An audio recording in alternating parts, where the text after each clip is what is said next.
नमस्कार दोस्तों। मैं दीपक शर्मा अंग्रेज आपका स्वागत करता हूं द लीगल चैम्बर में। अब दोस्तों, आज की इस वीडियो के अंदर हम पार्टीशन सूट से रिलेटेड 16 अगस्त साल 2023 की ऑनरेबल सुप्रीम कोर्ट की लेटेस्ट जजमेंट आप लोगों के लिए लेकर आए हैं। इसके अंदर ऑनरेबल सुप्रीम कोर्ट ने साफ तरीके से निर्धारित किया है कि जरूरी नहीं है कि एक पार्टीशन सूट हमेशा ही रजिस्टर्ड डॉक्यूमेंट पर किया जाए।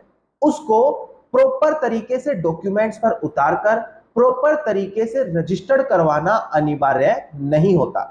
अगर एक पार्टीशन ओरली तरीके से यानी कि मौखिक रूप से हुआ है या फिर फैमिली सेटलमेंट के तौर पर हुआ है तो उसको भी कानून में बराबर मान्यता ही दी जाएगी। और यह चीज ऑनरेबल सुप्रीम कोर्ट ने अपनी इस जजमेंट में साफ तरीके से निर्धारित की।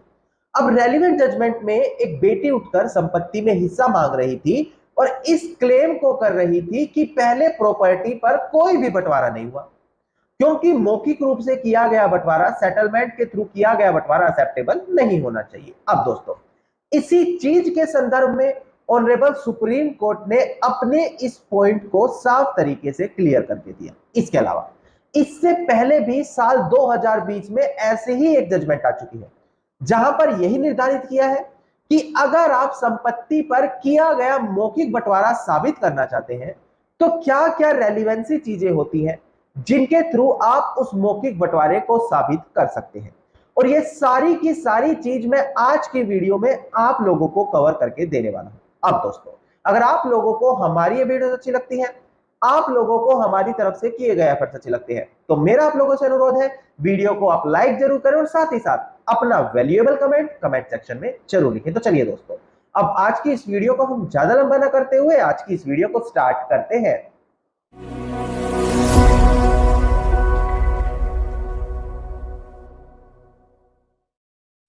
अब देखिए दोस्तों, सबसे पहले वीडियो की स्टार्टिंग में आप लोगों को क्लियर कर दिया जाए, अगर आप लोगों की कोई लीगल समस्या है, आप लोग हमारे थ्रू पर्सनली कंसल्टेशन यानी कि लीगल एडवाइस लेना चाहते हैं, तो डिस्क्रिप्शन में आप लोगों को एक नंबर दिया है, उस नंबर पर आप कॉल करके अपनी कॉल बुक कराकर डायरेक्टली भी हमारे थ्रू कंसल्ट कर सकते हैं। अब दोस्तों, हम बढ़ते हैं अपनी आज की वीडियो की ओर। सबसे पहले हिंदू सक्सेशन एक्ट यानी कि भारतीय उत्तराधिकार अधिनियम के सेक्शन नंबर 29 सब क्लोज ए में जो अमेंड हुआ है वो चीज मैं आपको क्लियर कर दूं।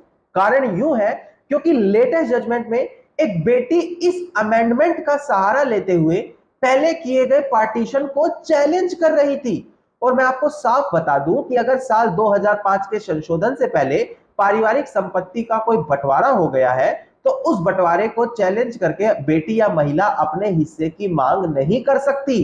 अब दोस्तों, सबसे पहले डिस्प्ले पर आप सेक्शन 29 सब क्लोज ए पर ध्यान दीजिएगा ताकि आपको पूरा concept A to Z clear हो जाए। देखिएगा दोस्तों, डिस्प्ले पर सेक्शन 29 सब क्लोज ए आपको दिखाई दे रहा होगा। ध्यान दीजिएगा दोस्तों एक बार, equal right to daughter in coparcenary property, यानी कि जो भी बेटी है उसको कोपार्सनरी प्रॉपर्टी में बराबर का अधिकार दिया जाएगा। फर्स्ट पॉइंट देखिएगा, अगर एक जॉइंट फैमिली गवर्न प्रॉपर्टी है जो मिताक्षरा लॉ के तहत आती है तो जो डॉटर है यानी कि बेटी है बाय बर्थ उसके अंदर अपना अधिकार रखती है, वो भी उसके अंदर अब एक बेटे की तरह कोपार्टनर का दर्जा रखेगी और उसके पास भी सेम वही राइट आ जाएंगे जो एक बेटे का पास होते हैं।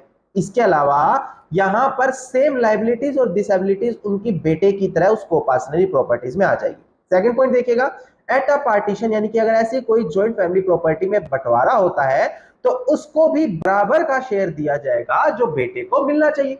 यानी कि सरल भाषा में समझे तो बेटी को बेटे के समान अधिकार दिया गया है अमेंड करके यहां पर। नाउ दोस्तों, अब मैं आपको क्लियर करता हूं कुछ बेसिक चीजें।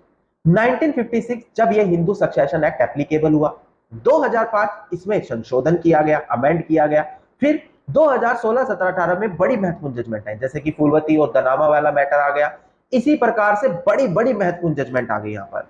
इसके बाद जो आखिरी लेटेस्ट जजमेंट आई 2020 विनीता शर्मा बनाम राकेश शर्मा, वहां पर कुछ पॉइंट इंपॉर्टेंट हाईलाइट किए जैसे कि ये मायने नहीं रखता बेटी का विवाह 2005 से पहले हुआ है 2005 के बाद हुआ है, ये मायने नहीं रखता पिता का देहांत 2005 से पहले हुआ है या 2005 के बाद हुआ है। अगर उस संपत्ति को बंटवारा करके आगे जो लीगल ईयर्स है उनके पास ट्रांसफर कर दिया गया है, तो ऐसी कंडीशन में वो प्रॉपर्टी पार्टीशन्ड मानी जाएगी और उसमें उठकर बेटी आज अपने हिस्से की मांग नहीं कर सकती। किस रेलिवेंट जजमेंट में क्लियर किया गया था ये? विनीता शर्मा बनाम राकेश शर्मा। डिस्प्ले पर आपको केस टाइटल भी दिखाई देगा ताकि इस रेलिवेंट जजमेंट का आप अपने केस में भी रेफरेंस दे सके। तो यहां से आपको निर्धारित हुआ कि 2005 से पहले किया गया बंटवारा एक्सेप्टेबल नहीं होगा। अब इसके अंदर एक बड़ा इंपॉर्टेंट क्वेश्चन उठा था कि क्या मौखिक रूप से किया गया बंटवारा कानून में माननीय है? जी हां दोस्तों, ओरल पार्टीशन एक्सेप्टेड है कानून के अंदर। बस उस ओरल पार्टीशन की प्ली को यानी कि केस को आप कोर्ट में केवल इतना बोलकर नहीं फाइल कर सकते कि हमारा मौखिक बंटवारा हो गया, इसको मानना पड़ेगा। जी नहीं, ऑनरेबल सुप्रीम कोर्ट ने कहा कि अगर आप मौखिक बंटवारा अपना साबित करना चाहते हैं तो रेलिवेंट पब्लिक डॉक्यूमेंट्स के साथ आप लोगों को उसको साबित करना पड़ेगा। रेलिवेंट पब्लिक डॉक्यूमेंट समझिएगा दोस्तों, कितना इंपॉर्टेंट टर्म क्लियर कर रहा हूं। रेलिवेंट पब्लिक डॉक्यूमेंट से मतलब है, मान लेते हैं एक 100 गज की जमीन है जिसका दो भाइयों ने मौखिक बंटवारा कर लिया कि 50 गज आपकी 50 गज मेरी, हम रजिस्ट्री नहीं कराते, क्यों पैसा खराब करें ना। जिस भाई के पक्ष में 50 गज आई है उसने उस 50 गज वाले हिस्से पर अपने नाम से बिजली connection, water connection, municipal tax, revenue record में टैक्स, जमाबंदी, दाखिल खारिज, ये सारे पब्लिक डॉक्यूमेंट्स आ गए। ये सारे डॉक्यूमेंट अपने उस 50 गज के हिस्से में अपडेट करा दिए ना।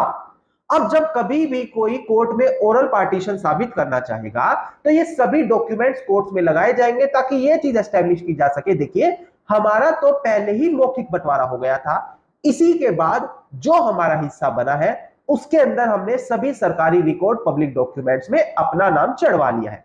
इस तरीके से मौखिक बंटवारा कोर्ट में साबित किया जाएगा दोस्तों। नाउ ये चीज क्लियर हो गई आपको कि मौखिक बंटवारा भी कोर्ट में एक्सेप्टेबल है। किस तरीके से साबित किया जाता है वो चीज भी मैंने आपको क्लियर कर दी। अब 16 अगस्त साल 2023 की जजमेंट में आपको क्लियर कर दूं।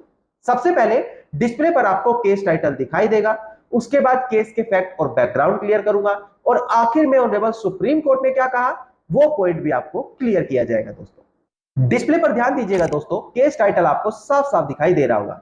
प्रेजेंट केस टाइटल है, इसमें एच वसंती जो प्रेजेंट केस के अंदर अपीलियंट है वर्सेस ए सनाथा जो डेड हो गई है through legal representative and other, ये प्रेजेंट केस में रिस्पोंडेंट है। इसका सिविल अपील नंबर नोट कीजिएगा 7374 ऑफ 2008 और डेट ऑफ जजमेंट है दोस्तों 16 अगस्त साल 2023, यानी कि बिल्कुल लेटेस्ट जजमेंट मैं आप लोगों के लिए लेकर आया हूं और आप ही लोगों के लिए ये एफर्ट किए जाते हैं क्योंकि जजमेंट पढ़ने के बाद ये भले मेरे केस में एक्सेप्टेबल हो, वहां पर हेल्पफुल हो, पर इसको प्रॉपर प्रेजेंटेशन आप ही लोगों के लिए यहां पर की जाती है। तो छोटा सा अनुरोध है आप लोगों से, वीडियो को आप लाइक, शेयर और अपना वैल्यूएबल कमेंट सेक्शन में जरूर लिखें। अब देखिए दोस्तों, यहां से मैं आपको केस के फैक्ट्स और बैकग्राउंड क्लियर करूंगा, बड़ी ध्यान से वीडियो को देखना होगा। अब प्रेजेंट केस में जो प्लेंटिफ है वो कोर्ट से पार्टीशन की मांग करती है, यानी कि बंटवारे की मांग करती है। उसका कहना है कि हमारी एक कोपार्टनरी प्रॉपर्टी है, यानी कि वो प्रॉपर्टी जिसके अंदर सभी कोपार्टनर हम वारिसों का अधिकार होता है, उसके अंदर बंटवारा किया जाए। क्यों किया जाए? क्योंकि सेक्शन 29 सब क्लोज ए हिंदू सक्सेशन एक्ट जो मैंने वीडियो की स्टार्टिंग में आपको क्लियर किया था, वो उनको इक्वल कोपार्टनर का अधिकार देती है एक बेटे के समान। और अगर उस प्रॉपर्टी में पहले बंटवारा अगर हुआ भी नहीं है तो बेटे को जो हिस्सा मिलेगा वही मुझे मिलना चाहिए और इस प्रॉपर्टी का पार्टीशन अब होना चाहिए ना। इस चीज में जो डिफेंडेंट है उनका कहना है कि ये तो प्रॉपर्टी पहले ही बंटवारे में आ चुकी है, हम लोगों ने पहले ही अपनी संपत्ति का बंटवारा किया है जिसके तहत सभी लोगों को उनका अपना अपना हिस्सा अलॉट कर दिया गया, तो आज इस संपत्ति पर दोबारा से पार्टीशन नहीं होना चाहिए ना दोस्तों। सबसे पहले ट्रायल कोर्ट ने प्लेंटिफ के इस क्लेम को डिसमिस कर दिया। ठीक इसी प्रकार से यह मैटर ऑनरेबल हाई कोर्ट के सामने पहुंचा अपील होते हुए। हाई कोर्ट ने भी यहां पर इस मैटर को डिसमिस कर दिया। उनका कहना है कि जो प्रॉपर्टी पहले पार्टीशन हो चुकी है वहां पर भले सेक्शन 29 सब क्लोज ए का रेफरेंस दिया जाए पर वो पार्टीशन नहीं हो ना दोस्तों। अब सबसे बड़ी चीज ऑनरेबल सुप्रीम कोर्ट के सामने आई कि क्या इस तरीके के कोपार्टनरी राइट संपत्ति पर बंटवारा करने का भी अधिकार देते हैं। देखिए दोस्तों, यहां पर ऑनरेबल सुप्रीम कोर्ट ने क्लियर किया कि केवल पार्शियल पार्टीशन करने के लिए या पहले कोई संपत्ति जिसका मौखिक रूप से बंटवारा हुआ है उसका कोई फैमिली सेटलमेंट के तहत बंटवारा हुआ है, वो चीज भी कानून में इक्वल एक्सेप्टेबल है। एक महिला ये क्लेम नहीं कर सकती यहां पर कि पहले मौखिक बंटवारा है या फैमिली सेटलमेंट है उसको एक्सेप्टेबल नहीं करना चाहिए, क्योंकि केवल स्टैम्प पेपर पर रजिस्टर्ड बंटवारा ही कानून में माननीय नहीं होता। अगर एक संपत्ति का मौखिक बंटवारा है, फैमिली सेटलमेंट के थ्रू बंटवारा है, तो उसको भी प्रॉपर लीगल वैलिडिटी कानून में दी जाती है। और अगर एक उठकर महिला यह क्लेम कर रही है कि पहले जो बंटवारा है वो पार्शियल था, यानी कि पूरा संपत्तियों पर बंटवारा नहीं हुआ था, कुछ हिस्सों पर हुआ था, या फिर महिला यह क्लेम करती है कि मौखिक बंटवारा था, फैमिली सेटलमेंट के थ्रू बंटवारा था, जो आज तक हुआ ही नहीं है, ये लोग झूठ बोलने के लिए इसको मौखिक बंटवारे का नाम ले रहे हैं, इसका एक फर्जी दस्तावेज बनवाकर फैमिली सेटलमेंट का नाम ले रहे हैं। तो यहां पर बर्डन ऑफ प्रूफ उसी महिला के ऊपर आ जाएगा जो ये क्लेम कर रही है कि ये कोपार्सनरी प्रॉपर्टी है, इस पर कोई भी बंटवारा नहीं हुआ और इसके अंदर बंटवारा करते हुए हमें बराबर का अधिकार दिया जाना चाहिए, और बर्डन ऑफ प्रूफ इसी महिला के ऊपर लाइज करेगा। तो ऑनरेबल सुप्रीम कोर्ट ने कहा कि ऐसा नहीं है कि केवल रजिस्टर्ड दस्तावेज का पार्टीशन ही माननीय हो, ओरल पार्टीशन और फैमिली सेटलमेंट की तरह किया गया बंटवारा भी कोर्ट में एक्सेप्टेबल माना जाता है। नाउ दोस्तों, यहां से आपको क्या पॉइंट क्लियर हुआ, ध्यान दीजिएगा। ओरल पार्टीशन अगर मौखिक रूप से किया गया बंटवारा है वो भी लीगली एक्सेप्टेबल है, पर ध्यान दीजिएगा विनीता शर्मा राकेश शर्मा में उसको कैसे कोर्ट में साबित किया जाए वो चीज भी क्लियर है। तो मौखिक बंटवारा अगर है तो उस पर इस तरीके के पब्लिक डॉक्यूमेंट आप जरूर क्रिएट कर ले, ताकि फ्यूचर में कोई डिस्प्यूट हो तो आपकी स्ट्रॉन्ग स्टैंडिंग बनी रहे। सेकंड चीज, फैमिली सेटलमेंट अगर आप करते हैं तो ऑनरेबल सुप्रीम कोर्ट का कहना है कि मेमोरेंडम है तो उसको रजिस्टर्ड करवाना भी अनिवार्य नहीं है, यानी कि परिवार में किया गया लिखित बंटवारा भी रजिस्टर्ड करवाना अनिवार्य नहीं है, बस उसको आप मेमोरेंडम के तौर पर उतारे, ना कि एट ए टाइम पार्टीशन की तरह। दोस्तों थर्ड चीज, यहां पर अगर कोई बेटी कोर्ट में उठकर क्लेम कर रही है कि 2005 से जो पहली संपत्ति है इस पर कोई भी बंटवारा नहीं हुआ, क्योंकि देखिए मौखिक बंटवारा अगर आपने पब्लिक डॉक्यूमेंट के थ्रू नहीं दिखाया तो दिक्कत आपको आएगी। हो सकता है उनका एडवोकेट या वो बेटी चालाकी से क्लेम करके कह दे कोई भी मौखिक बंटवारा नहीं हुआ, तो ऐसी कंडीशन में आप लोगों को दिक्कत आएगी। तो ध्यान दे, समय रहते पब्लिक डॉक्यूमेंट क्रिएट करें। पर अगर ये कह रही है एक बेटी की मौखिक बंटवारा हो चुका है, कोई रिटर्न डॉक्यूमेंट में बंटवारा नहीं है, तो उसको भी कोर्ट कानून में एक्सेप्टेबल माना जाएगा। मैं बार बार बोल रहा हूं, oral partition, family settlement partition, memorandum, ये सभी चीज बंटवारे के लीगल तरीके हैं।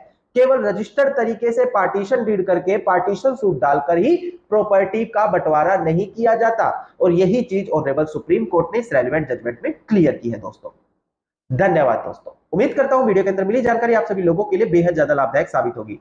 वीडियो के अंदर अगर मिली जानकारी आप सभी लोगों को अच्छी लगी तो वीडियो को आप लाइक, शेयर और कमेंट जरूर कीजिएगा। वीडियो से जुड़ा अगर आप लोगों का कोई भी क्वेश्चन है तो आप कमेंट सेक्शन में मुझे लिख सकते हैं। इसके अलावा अगर आप मुझसे पर्सनली कंसल्टेशन यानी कि लीगल एडवाइस लेना चाहते हैं तो डिस्क्रिप्शन में आप लोगों को नंबर दिया है, उस नंबर पर आप कॉल करके अपनी कॉल बुक कराकर भी डायरेक्टली आप हमारे थ्रू कंसल्ट कर सकते हैं। इसके अलावा अगर आप इसी प्रकार की इंफॉर्मेटिव वीडियोस रोजाना पाना चाहते हैं तो चैनल को सब्सक्राइब करते हुए नोटिफिकेशन बेल आइकन आप जरूर दबा दें।